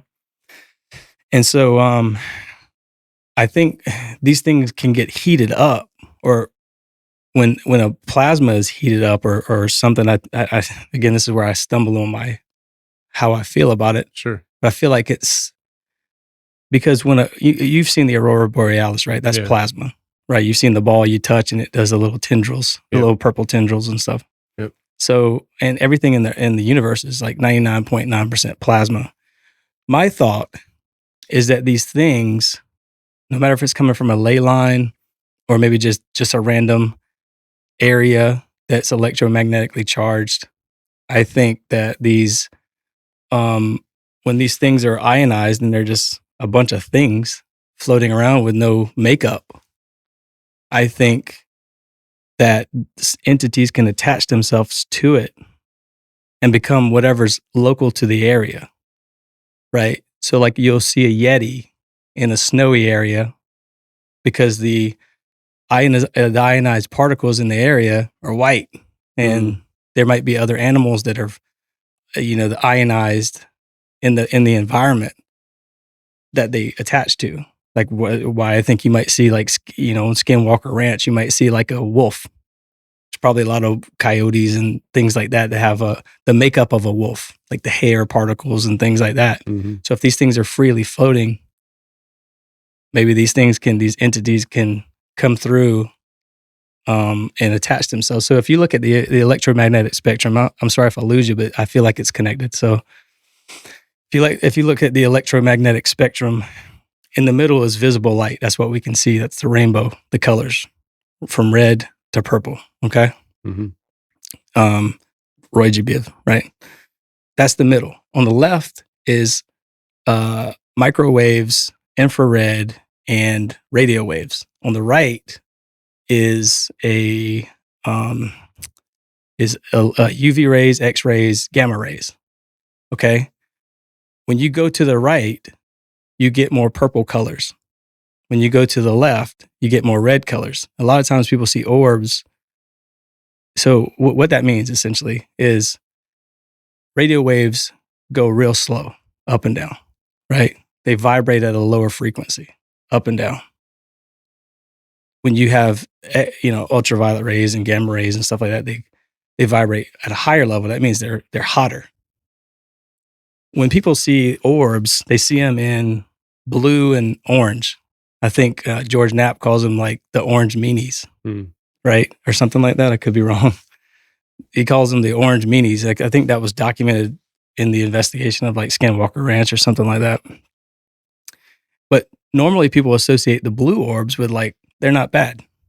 So in my opinion, things that are vibrating at a lower frequency, like demons, come in through the red color spectrum. Things that come in that might be vibrating at a higher level come through as blue. I don't want to say that's God or anything like that. I don't want to go that far. I probably shouldn't have said that. That's my thought on the demon thing, but usually it's associated with bad. Like they're mean, they're tricksters, they're whatever the case is. So that's my little take on like, I don't want to lose your listeners over stuff like that, but that's my little take on kind of what I think has happened. I think there's like these particles in the air that these things, this energy can come to and attach themselves to, turn into a little ball of light and float into the form that it was made up of. I think in that floating phase, they turn into something. Does that make sense? Yeah. That's where they get the particles together, and then they take the shape of whatever thing is in the region. Like a fox, looks like a deer, but anyways, going back to the 33rd, man, if you keep going across the ocean, across the Atlantic Ocean, you get to some pretty significant places. You get to like Beirut, Lebanon, and you talk about the Beirut bombings in Lebanon, right? You get to like Damascus, Syria, and we know what happened in Syria not too long ago. These are 33rd, by the way. Israel, Jesus was born on the 33rd, crucified on the 33rd. He died when he was 33. He performed 33 miracles in the Bible, or that we know of in the Bible. He had his transfiguration on Mount Hermon, which is on the 33rd, which is at the top of Mount Hermon is a NATO base now. So really, yeah, that tells you anything. Oh, that's a whole episode in itself. So and then Mount Hermon is also where the 33% of angels fell down to earth. Yeah. So there's another fascinating little tidbit. And Paul was on the road to Damascus when he encountered Jesus. So like it all is pretty interesting. And then you go across to Babylon. Babylon's on the 33rd, ancient Mesopotamia, Baghdad currently. Kabul, Afghanistan, right? You can start to see like there's things happening on these places where there's wars, there's all kind of stuff that's going on in these places. I mean, you can, Lake Tiberias is the Sea of Galilee, obviously. There's Fallujah, there was a major battle in 2004. I'm sure you remember. That was probably the most famous battle out of the Operation Iraqi Freedom. And if you keep going across, I mean, you cross over like in Pakistan, you cross over like Kashmir, the mountain chain, you know what I mean? So then you cross over to Tibet, which is obviously known for the monks who meditate and have transfigurations of their own, I guess you could say. And then we get to like areas like China where you don't really know much of anything. There could be a lot of stuff that we don't know, that's going on over there. And then, you get to like Mount Kailash, which is another place. I think somebody talked about it on Rogan. Then you get to other areas like Nagasaki and Hiroshima, where on the 33rd, where the atomic bombs dropped. So there's a lot of interesting tie-ins to that. And I mentioned Lake City, right, in South Carolina. It's the home of Rod McNair, who was on the space shuttle, the Challenger space shuttle that blew up. Right. There is FDR sorry if this crosses into like conspiracy. I don't want to get that. I don't want to get that around, but FDR was the 32nd president and then had a third term, which essentially made himself the 33rd president. Huh. Right. And then that's whenever he's the one that put a new order for the ages on the back of the dollar bill that says a new world order in Latin on the back of the dollar. Yeah. Wow. So I don't want to stay on that too much, but he died on the 33rd in Georgia. He was a 33-degree Freemason. And like there's a lot of like little tidbits and stuff like that, but aren't they all? So there's a lot of like they want Ukraine to be the 33rd member of NATO. Like there's a lot of things like that. If during like we had a big event that happened a few years ago, everything was 33 this, 33 that, 33 this, 33. Yeah, which I think Sean Hibbler ties into his movie, right? It's just interesting stuff. Are you talking about J6? No, I was talking about like what big event happened a few years? Oh yeah. Never mind. Thank you for yeah. So and then ice freezes at 33 degrees. Like there's a lot of interesting thoughts that aren't formulated. They're just information that I feel like I should share. Yeah. But a lot of uber famous people born on the 33rd, which is another tidbit that is interesting. I'm talking about like Elvis, Marilyn Monroe, Martin Luther King Jr., like Jesus I mentioned. Not that he's in the same category as those guys, but Oprah, right? Helen Keller, like just over and over. I'm not talking about like Johnny Cash, that he's on the 33rd parallel. I'm talking about people who are like iconic figures. I'm not just talking about like, oh, he's kind of famous. Like there's people that are on there like Courtney Cox, but she's not really on the level of Jesus, right? Or I would say not. Yeah. So like Hank Williams Jr. and Sr., Joe Louis, Jesse Owens, Hank Aaron, James Earl Jones, like all of these big name people that have Rosa Parks, even Kanye West was born on that line. So there's a lot of interesting, Hulk Hogan, by the way, for that matter. Yo, I mean, it's crazy. That's just a few. That's like, there are so many that have come from that line. let me ask you a question. With the 33rd parallel, when you're looking up coordinates, the first two letters or numbers would be 33. Yeah. Okay. 33 point something or So it would be like 33 whatever north, and then whatever east or whatever. 33 degrees north of the equator was what that is. Okay. All right. So in the grand scheme of things, if something was on 37, it's not that far from 33. I don't think so. Okay. Or 35 or 34. Right. Okay. Right. I don't think so. Interesting. That's just my thoughts. I mean, but specifically though, on that line is the things I mentioned. Mm-hmm. Yeah. Most of them, or they butt up. Like I mentioned Elvis, right? Elvis was like 34, right? Yeah. And again, it's just over and over. It's just, I mean, you could go all day and probably find, oh yeah, he's from there too. And then there's a lot of people that come from close by, Jimmy Buffett and Britney Spears and people like that. Mm-hmm. And it's like, I don't know what any of that means, right? But it's just another interesting, right? Again, if things can come through and take shape, if we're talking about things shape shifting and stuff like that, I don't think it's a stretch of the imagination to say that, those areas have extra properties that help develop some kind of creative ability, right? For somebody like Elvis or Johnny Cash or Bear Bryant, who's also in the 33rd parallel. So like, that's probably as far as I go with that. There's none of that stuff really means anything other than maybe it's a coincidence, right? So, but I'm talking about people who in American culture I'm just talking about America too, by the way. I'm not talking about the United States. I'm not talking about any other country really, other than with Jesus. So again, I don't know what it means. It's just interesting.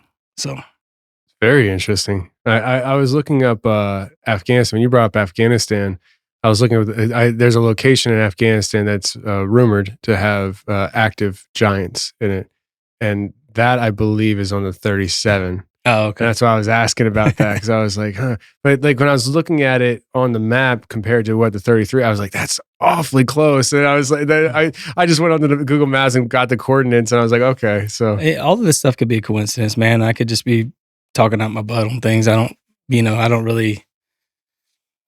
That's just my experience and interpretation of things. Yeah, I feel like there. What you're just saying, like, that's your interpretation of stuff. But I feel like we do this long enough with talking about this stuff, whether it's on this show and in general, these communities, we start seeing patterns, and there is something to it. And just because we don't know how to define those patterns doesn't mean that there's nothing to it. And there's clearly like the 33rd parallel, there's clearly something going on there. Some like some high strangeness. Yeah. And again, I don't know what that is. So, I mean, it's just something that, again, in my area, I mentioned a bunch of little things. They're all things that could be easily debunked, right? Except for like UFOs and Puckwudgies. I think that's probably hard to describe a troll in the woods or a leprechaun in the woods to people. So, I don't discredit myself or the people I know or anything like that. I just feel like that's just information that. Do you think that there's connects things? I mean, it could. I had one of my best friends I talked about earlier died at 29 Palms in Joshua Tree. Really? Yeah. From what? Well, suicide. Oh man. Well, I mean, I feel like allegedly, but it could have been something else. That's how I see it. I didn't talk with his mom about any of that. I wanted to get her blessing before I talked about it. Sure. But so I'll stay away from it. But but he was a close friend of mine, and so because they might want to put that to bed. You know what I mean? Yeah. But so I didn't want to just stir things up and be like, hey man, let me think, give me my theory on it. Yeah. But yeah, crazy things, man. Crazy things. So, and even in my small town, we have people who, we had the number one, we're talking about a town of 1,500 people, right? We had the number one overall draft pick in the NFL this same year as Tom Brady, right? Who is that? He played for Penn State, Courtney Brown. Courtney Brown. Mm-hmm.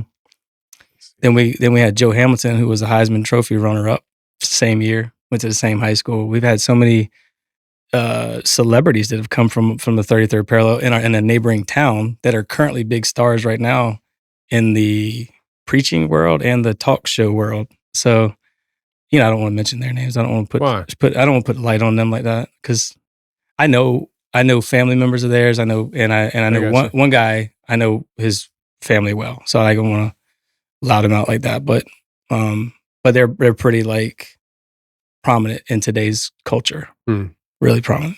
So, so it's interesting that so many athletes and people come from our little area. I mean, and so many people have died from our little area, and it would also, it shouldn't be a surprise that there's a lot of national forests on that line, right? Mm-hmm. Reserves, Indian reserves, wildlife reserves. It shouldn't be a surprise that a lot of them are on that parallel. Tuscaloosa National Forest, not Tuscaloosa, the Talladega National Forest. Just tons of a little, and from like if you keep going, you can find just about anything you want.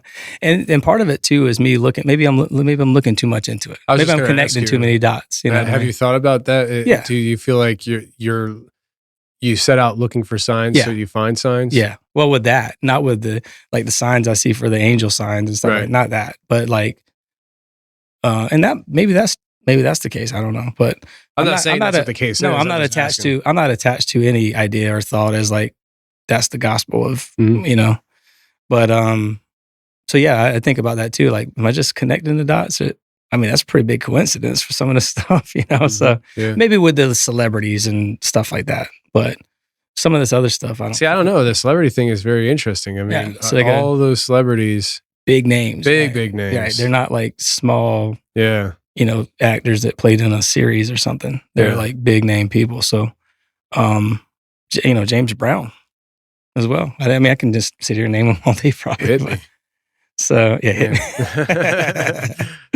So, that's pretty much it, man. That's to me, that's kind of like, I guess an overview of, like I said, I think the light has guided me along this path, showing me things, whether they're connections or not, or maybe just like, maybe they're personal connections for me that maybe I'm trying to heal from something that I don't know about, or I don't know. Well, I think about stuff all the time like that, because I don't. You're healing. If that's the case, then it's very interesting. I want to ask you, and I know you probably wouldn't be the one to do this because I know you're concerned about safety factors and things like that. But do you think that along the 33rd, do you think that there's experiments that could be done to find more answers on what's going on? I wonder if there's a way to go to these locations that have a propensity for high strangeness to, I don't want to say ritual. I'm not talking about ritualistic stuff. I'm just saying like very practical things to measure the ability of these areas, if that makes sense. Well, yeah, I brought you some dowsing rods, right? You did. Some divining rods, right? Like that's what those are for. Yeah. Just like you can use sticks to find water, or to find, highly electrically charged areas. You brought me a whole gift of things. You brought me silver bullets, the dowsing rods, a T-shirt for the podcast. I mean, you brought the thing. And my presents, of course. Hey, you're setting the standard for future guests in the studio. For the future guests in the studio, the standard.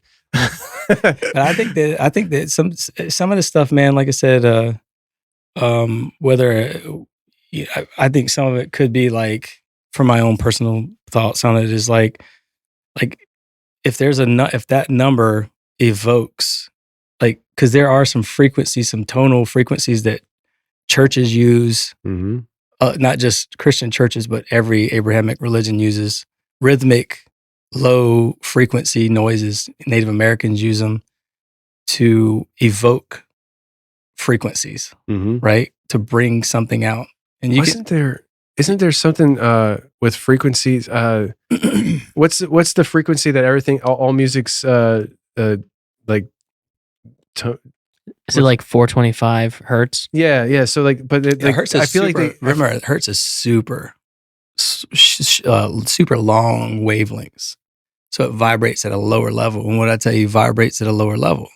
darker entities. Darker entities, yeah. So, but like, I feel like I just heard this recently because I've been traditionally, I'm not a musician. I don't know much about sound and all that stuff, but I've been hearing you talk about synchronicities. I've been hearing enough people in my conversations bringing up frequency that I've been just I've been cautiously looking into it. Not cautious, that's the wrong word. Like, been more cognizant of it when I hear it kind of thing. And I remember just recently, I was listening to like a podcast, maybe, probably not, like a documentary, something they were talking about how, I guess at some point, some group changed the frequencies that whatever that hertz was that instruments are tuned to. And if you do the original one, it actually opens up like portals. That's what I'm saying. That's what I'm saying is what I think it could be. Why don't we just do that? Not me, bro. You can do that. Jack, do you know how to do that? I mean, can we like tune like a guitar or something to? We can ask Johnny. Johnny? Yeah, we can ask Johnny. Like Johnny will know. So like, all we got to get like an old church organ, tune it right, and well, that's what I think. That's what made me think of it. That's what made me think of it. I think that we used to use our voices to create, and we used to use our minds to telepathically communicate. You know what's interesting about that? And I'm not saying this is it, but I'm just saying. Go ahead. What were you going to say, Jack? You had the dumb look on your face. No, because I don't think I'm going to say the same thing you're going to say. What are you going to say? Who are we talking to recently that was talking about using their voices for chants and things like that back? I'm trying to remember. I can't remember if it was Andrew or if it was somebody. Well, tuning forks used to heal people, right? And like you think about like when someone can break a glass by singing or something like that. You've seen a glass shatter from hitting high notes and stuff. I think that's what I'm talking about. I think that things used to be built like that. I think our voices weren't made to do this, what we're doing right now. So there's a guy. I think we used to do this with each other through our minds, but there's so much frequency in the air that we can't communicate. That's why sometimes you have these little, I get them all the time. I thought about my cousin and then the next day I found out he died. Or you're thinking about a song and it's on the radio. Yeah, or anything. Yeah. But I think that things come through. Like I remember I had this overwhelming feeling of sadness one day. And like I had to call my mom. And I called her and she said, I think she was just sad about something. And I just wanted to talk to her just to see what was going on with her because I just, whatever, I could sense that, you know? And I think that's what I'm talking about. I think these things we whatever we're swimming in right now, the ether or whatever we're in, we can, when you talk about the Akashic record, that you can just meditate and pull stuff from that. I think that's what I'm talking about. Things can, like how do our phones work? You know, like people don't ever think about like there's wavelengths that have this in the air that we can't see, right? I mean, that's radio waves that we can't see with our eyes. By the way, when I was mentioning the electromagnetic spectrum, the only thing we can see is visible light. We can't see the radio waves. We can't see the infrared waves. We can't see ultraviolet waves. We can only see visible light. So that would explain to me, like another dimension, right? Mm-hmm. If everything else around us is in a place that we can't see, that would explain things just popping up out of nowhere and disappearing into nothing, you know? So they're coming in and out of the visible light spectrum. There's this TikToker that I interviewed on the show probably like 2 years ago. It was shortly after I moved to Tennessee. I actually interviewed him in my house because I didn't have the studio space yet. And I think vaguely I remember like people didn't like the interview or whatever. I don't know. But I found it interesting with what his situation was and what we're talking about. I'm now thinking of it in a different light. So he does throat singing. Okay, he's a Native American, and it's like deep in his throat, he's like roar, and like, but it's like I can't even imitate it, and it gets really loud, and he does it on live TikToks out in the woods. And he just goes out there and does these things. And there's some stuff popping up already. Bro, on video. See? On video, there was these things popping up on not like lights. I'm talking like creatures. And people are like, oh, it's a deer. I'm like, that don't look like no deer to me, bro. Yeah, dude, that's what I think's going on, man. That hits at the heart of what's going on. I wish I could remember his name and stuff. So well, you know what they call ley lines in Native Americans? What? Spirit lines. Really? Yeah. So it's interesting. Wow. I just wonder like if that guy, his throat singing, it was at a frequency that opens up the portal, and these things start people doing like, yo, what's up? You're calling? There was an episode of Skinwalker Ranch that got me. I think it was like season 2 or something. It was like season 2. That was my documentary, The Ship of Shadows, by the way. Yeah, I know. You're mistaken. Pretty good, no? Pretty good. But it was Skinwalker Ranch, and there was some Native American guys that came out, and they boom boom beat on the drum, and they were chanting too, and the whole area was glowing. Really? Yeah, through the infrared camera, they could see the whole area grow. Again, this goes back to what I was saying about the infrared light.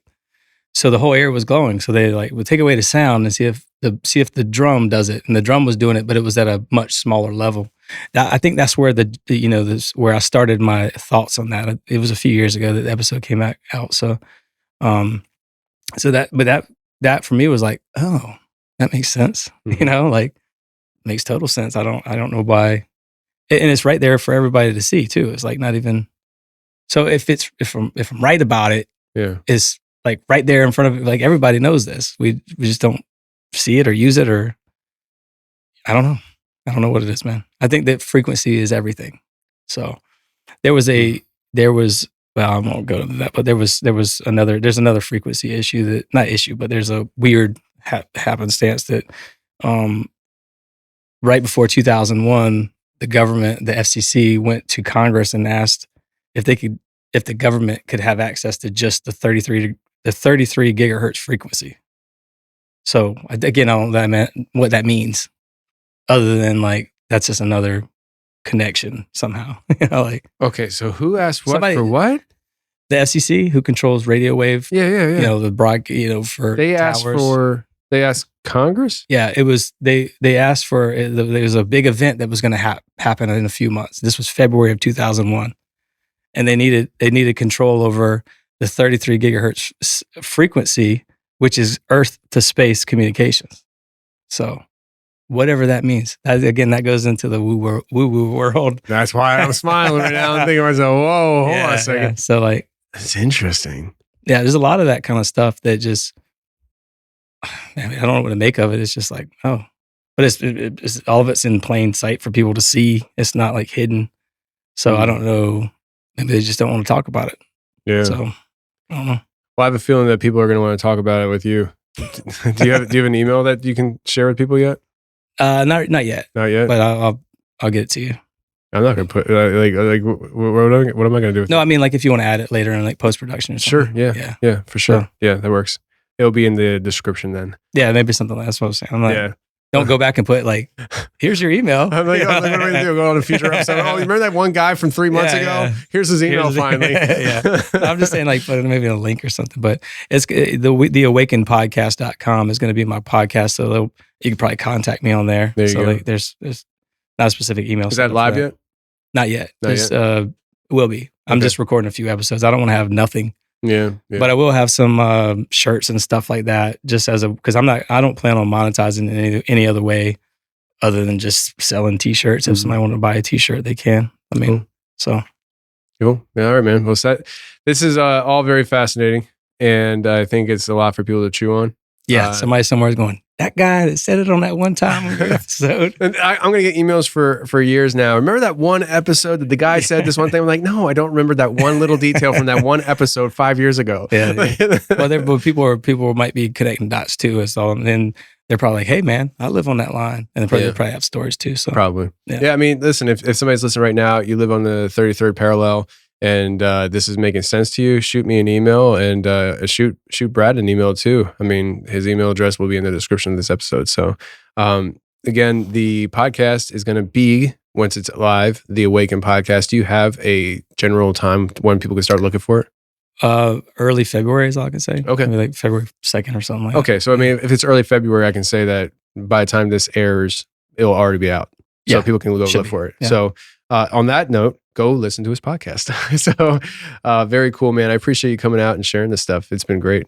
Listen, man, thanks a lot for having me on. It means a lot. You got an amazing setup here. You got to be proud of everything you've accomplished so far. I appreciate it, man. You said, I think you said this off air, but I'll say it on air. You said that you're proud of me, like a dad. You know? Yeah, I'm not your dad. Like, I know, but I thought it was funny, but I appreciate it. Yeah, well, men don't hear it a lot. Dude. No, we don't. We don't. So. And it's yeah. Especially men of God that are fighting spiritual battles like you are. So it's important. There's a lot of days that I feel like I do things that I just I just like in my everyday life. I'm just like, man, I feel like sometimes I go underappreciated, you know. I think that's a guy thing, you know, like because we really kind of bury a lot of stuff, you know. Yeah. But no, I do appreciate it, and you know, it's nice to hear from listeners, because a lot of listeners. I know you said you've been listening for about a year, but there's a lot of listeners that have been listening for 7 years. Yeah, I heard you on Tinfoil Hat. Oh yeah, yeah, and I heard Sam on Rogan, so I was like,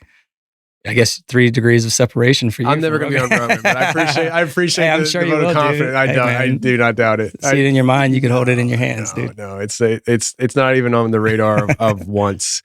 I don't need to be on I don't need to be on Rogan. Yeah, he's gonna want to be on Merkle Media. That's what I'm saying. So like, I mean, why would I chase somebody who's chasing me? Yeah. So yeah.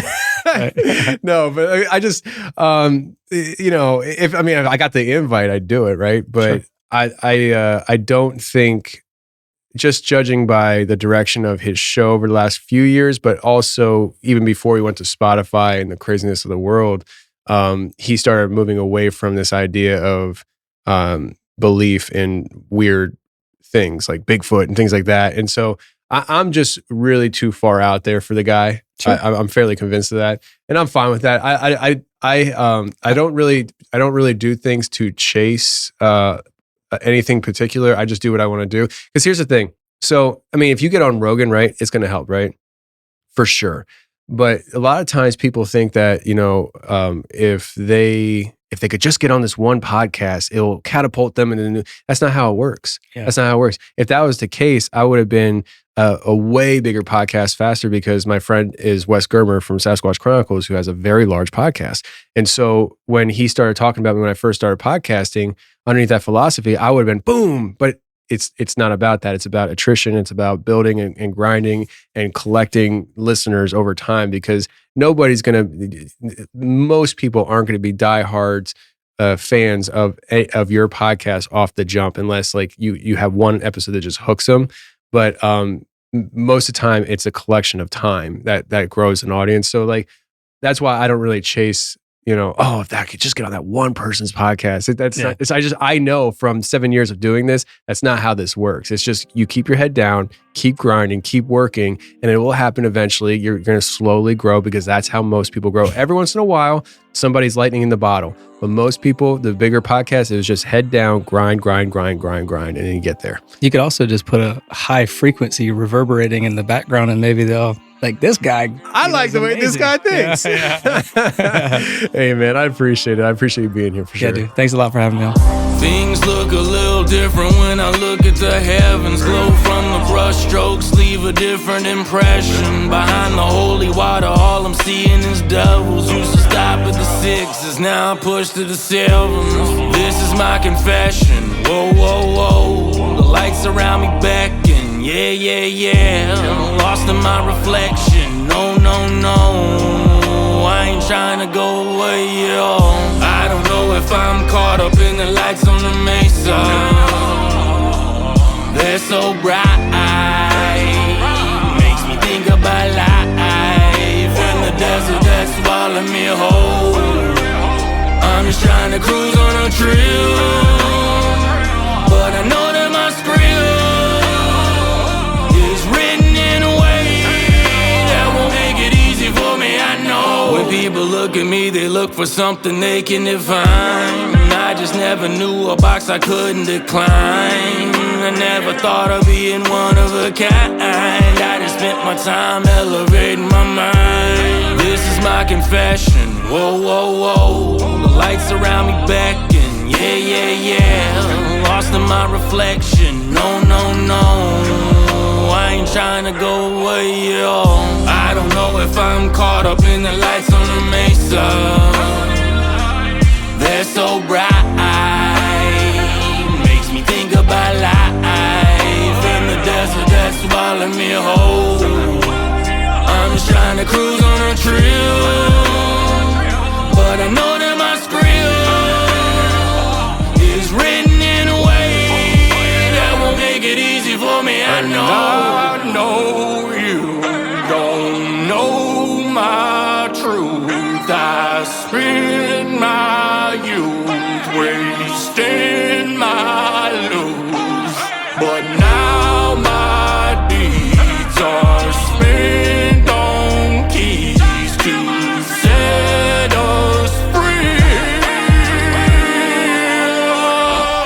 Set us free. I don't know if I'm caught up in the lights on the mesa.